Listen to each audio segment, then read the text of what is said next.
A'udzu billahi minasyaitonir rajim. Bismillahirrahmanirrahim. Alhamdulillahi dzil jalali wa syari'il harami wal halali. Summa salatullahi wa salam ala nabiyil mustafa. Amma ba'd.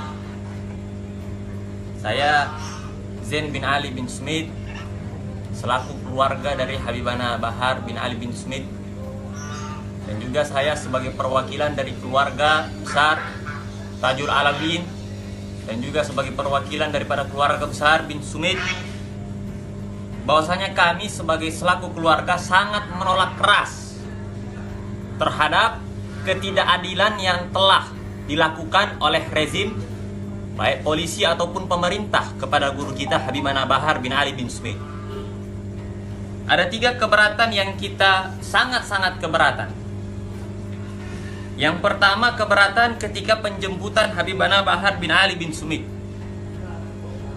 Keberatan yang pertama, ketika Habib Bahar ingin berpamitan kepada keluarganya, karena beliau sudah tahu beliau akan masuk dalam jangka waktu yang akan panjang mungkin, beliau pun berpamitan kepada istrinya, itu pun tidak diperbolehkan kepada polisi. Dari polisi mereka tidak memperbolehkan hal-hal tersebut. Padahal seharusnya polisi memperbolehkan, karena saat-saat terakhir Habib Bahar ingin melihat keluarganya lagi. Itu yang pertama. Kemudian keberatan yang kedua, ketika Habib Bahar tidak diperbolehkan untuk bertemu dengan istrinya, untuk bertemu dengan keluarganya, maka Habib Bahar pun minta izin untuk pergi ke majelis berpamitan dengan anak-anak majelisnya dan juga berpamitan kepada seluruh santri-santrinya. Itu pun juga ditolak mentah-mentah oleh seluruh pemerintah polisi yang datang menjemput ketika itu. Kemudian keberatan yang ketiga, ketika dalam keadaan Habib Bahar ingin dijemput, para jamaah yang ada di sini, seluruh polisi melarang mereka untuk memegang HP. Tidak ada satupun jamaah yang diperbolehkan untuk memegang HP. Tetapi ajaibnya mereka memperbolehkan dari kawan-kawan mereka sendiri, dari para polisi, untuk memegang HP, memvideokan Habib Bahar dan juga memviralkannya. Itu keberatan yang pertama ketika beliau dalam keadaan penjemputan. Kemudian keberatan yang kedua adalah ketika keluarga ingin menjenguk Habib Bahar di lapas Gunung Sindur. Keberatan yang pertama, seharusnya Habib Bahar dipindahkan bukan di Gunung Sindur, karena Gunung Sindur itu adalah lapasnya para teroris, adalah penjaranya para teroris, adalah penjaranya orang-orang yang narkoba. Sedangkan kesalahan Habib Bahar itu apa? Sehingga harus dipindahkan ke lapas Gunung Sindur. Itu keberatan yang pertama. Seharusnya beliau dipindahkan lagi di Pondok Rajek. Kemudian keberatan yang kedua adalah ketika keluarga ingin menjenguk Habibana Bahar bin Ali bin Smith, itu tidak diperbolehkan sama sekali untuk masuk. Padahal beliau Habib Bahar ditahan dalam keadaan sakit. Keluarga dengan tujuan ingin memberikan obat, keluarga dengan tujuan ingin memberikan berbagai macam obat-obatan beliau, karena beliau ditangkap dan beliau ditahan dalam keadaan belum sehat. Begitu juga pengacara yang datang ketika itu. Seharusnya kalau kita sesuai dengan hukum negara kita, maka seharusnya para pemerintah polisi itu seharusnya mereka memperbolehkan Habib Bahar untuk dijenguk oleh keluarganya, apalagi dijenguk oleh pengacaranya. Kita yang ketiga adalah ketika Habib Bahar berada di Gunung Sindur, itu polisi menjanjikan kepada keluarga agar Habib Bahar diisolasi di lapas Gunung Sindur 6 hari 6 malam. Itu janjinya polisi itu. Tapi apa yang terjadi? Beliau pun dipindah dari tempat teroris menuju tempat orang-orang yang dihukumi mati, yaitu di lapas Nusa Kambangan. Padahal mereka telah menjanjikan Habib Bahar selama 6 hari 6 malam akan diisolasikan di lapas Gunung Sindur. Tetapi akhirnya mereka pun mengingkari janjinya mereka. Kemudian keberatan kita yang ketiga adalah ketika perpindahan dari Gunung Sindur, lapas Gunung Sindur menuju ke lapas Nusa Kambangan. Ketika lapas Gunung Sindur kita keberatan, karena beliau dipindah seharusnya di Pondok Rajab, kenapa kok di Gunung Sindur?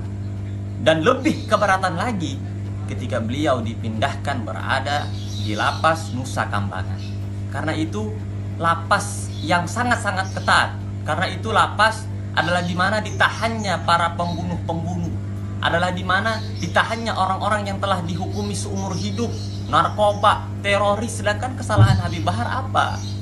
Sehingga para oknum polisi, para pemerintah, para rezim, alasan mereka apa untuk memindahkan Habib Bahar di tempat yang sangat jauh? Itu yang pertama. Kemudian yang kedua adalah ketika Habib Bahar dipindahkan dari lapas Gunung Sindur menuju lapas Nusa Kambangan, itu tanpa ada pemberitahuan kepada keluarga. Seharusnya sudah menjadi kewajibannya polisi, sudah menjadi kewajibannya negara, kewajibannya pemerintah untuk memberitahu dulu kepada keluarga ketika ingin dipindahkan dari lapas Gunung Sindur ke Nusa Kambangan yang sangat jauh. Tapi tidak ada pemberitahuan. Justru mereka memindahkan, menjemput Habib Bahar di waktu malam. Mereka juga memindahkan Habib Bahar di waktu malam. Ini sistem PKI. Sebagaimana PKI ketika menjemput para jenderal-jenderal di waktu malam. Maksudnya apa? Emang salah ulamanya kita itu apa? Ketika sudah sangat-sangat banyak ketidakadilan di negara ini, sehingga pemerintah hanya memberikan kita dua pilihan. Pilihan yang pertama adalah kita mati kena corona. Pilihan yang kedua adalah kita mati di rumah kelaparan karena tidak sanggup untuk membiayai kehidupan. Maka saudara-saudara umat Islam, kita masih punya pilihan yang ketiga. Apa pilihan yang ketiga? Daripada kita mati kena corona, daripada kita mati di rumah, mending kita mati jihad fisabilillah. Karena cuma itulah tujuan kita, dan cuma itulah harapan kita yang diberikan oleh Allah Subhanahu wa Ta'ala, yang diberikan pilihan oleh syariat Islam. Dan juga saya serukan kepada umat Islam, jika satu ulama kita sudah berani dizalimi, sudah berani dikriminalisasi oleh para aparat, oleh para pemerintah yang zalim, maka besok, lusa, beberapa hari ke depan, maka pasti ulama-ulama kita yang lain juga pasti akan dizalimi, dikriminalisasi secara perlahan-perlahan, sehingga tidak tersisa sedikit pun dari ulama kita kecuali mereka semuanya dizalimi. Maka oleh karena itu, kita sebagai umat Islam harus menolak kriminalisasi terhadap kepada para ulama. Kita buktikan nyali kita buktikan keberanian kita pada saat ini, saudara-saudara. Karena ketika beraninya mereka makan satu makanan, maka kelak mereka akan makan 1000 makanan. Oleh karena itu, kita sebagai umat Islam punya 3 pilihan. Pilihan yang pertama, kita mati kena corona. Pilihan yang kedua, kita mati kelaparan di rumah. Pilihan yang ketiga, ataukah kita mau mati jihad fisabilillah, menegakkan syariat Islam, menegakkan keadilan, karena tidak ada lagi keadilan di negara kita yang tercinta, negara Indonesia. Hanya ini yang bisa saya sampaikan. Wabillahi taufiq wal hidayah. Wassalamualaikum warahmatullahi wabarakatuh. Assalamualaikum warahmatullahi wabarakatuh. Saya istri daripada Habib Bahar bin Smith dan juga mewakili keluarga daripada Habib Bahar ingin menyampaikan kronologis kejadian penangkapan Habib Bahar. Habib Bahar ditangkap dan dijemput oleh tim dari kepolisian, Kementerian Hukum dan HAM, Direktorat Jenderal Permasyarakatan pada hari Selasa malam sekitar pukul 02.00.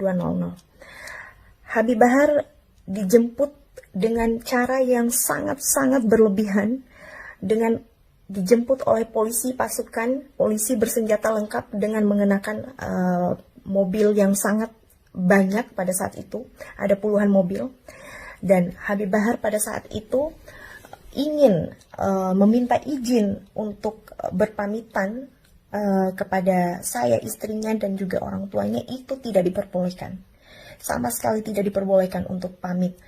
Ini kenapa gitu loh, sampai mereka terburu-buru untuk membawa Habib Bahar. Padahal wajar kalau memang Habib Bahar mau pamit, itu wajar.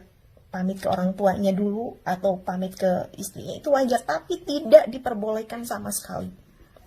Akhirnya keesokan harinya saya dan juga mertua dan juga tim pengacara mendatangi Lapas Gunung Sindur untuk ingin melihat kondisi daripada Habib Bahar, karena kami tahu Habib Bahar kondisinya sedang tidak baik, kondisinya sedang tidak sehat. Habib Bahar sedang sakit juga, ada sakit lambung juga, kemarin sempat dirawat di RSUD Cibinong. Makanya kami khawatir dan ingin melihat langsung kondisi Habib Bahar. Tapi sayangnya kami tidak diperbolehkan masuk oleh pihak lapasnya, tidak diperbolehkan masuk sama sekali. Katanya belum ada perintah daripada atasannya, padahal kita bicara mengenai kemanusiaan aja. Orang tua ingin membesuk anaknya itu tidak diperbolehkan. Orang tua ingin melihat kondisi anaknya itu tidak diperbolehkan sama sekali. Akhirnya kami tunggu lumayan lama, sekitar 12 jam kami tunggu hingga pukul 20.30 baru kami punya akses untuk masuk dan diperbolehkan untuk melihat Habib Bahar.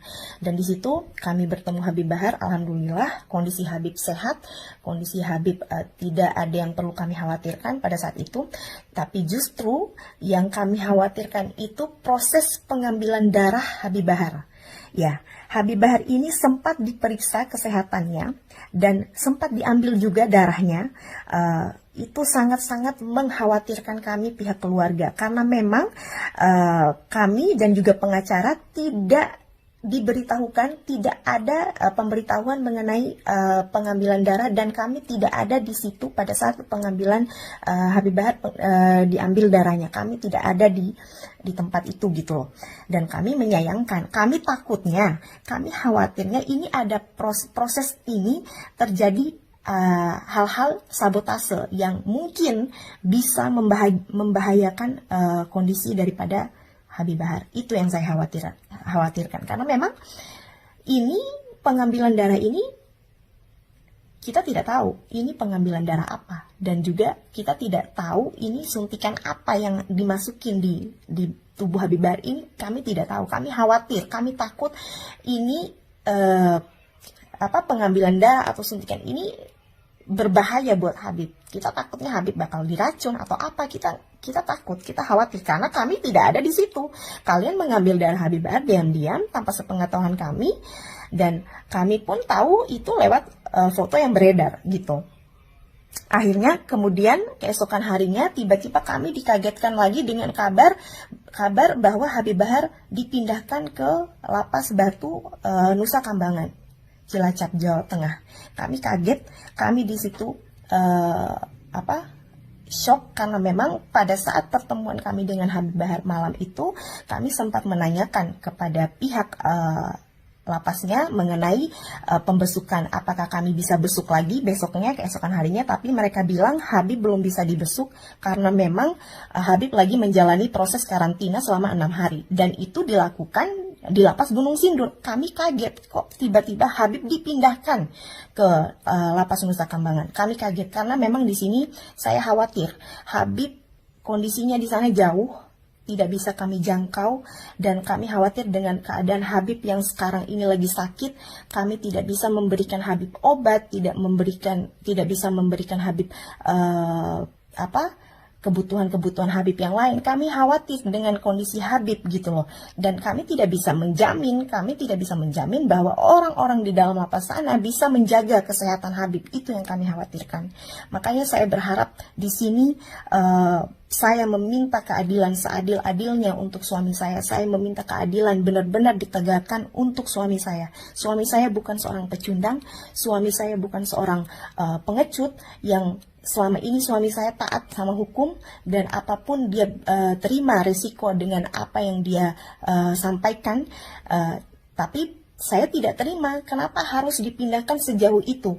Apakah Habib Bahar ini seorang teroris yang harus kalian asingkan di sana gitu loh. Bisa kalian pindahkan di lapas lain. Yang mungkin kami pihak keluarga bisa melihat kondisi Habib Bahar. Saya di sini benar-benar meminta keadilan seadil-adilnya untuk suami saya. Tolong tegakkan keadilan ini karena memang suami saya tidak melakukan kesalahan yang di luar batas seperti halnya koruptor-koruptor yang memang harus dihukum. Ini suami saya tidak. Suami saya hanya menyampaikan kebenaran tentang apa yang terjadi sekarang, yang kita alamin sekarang di Indonesia. Itu saja. Sekian dari saya. Assalamualaikum warahmatullahi wabarakatuh.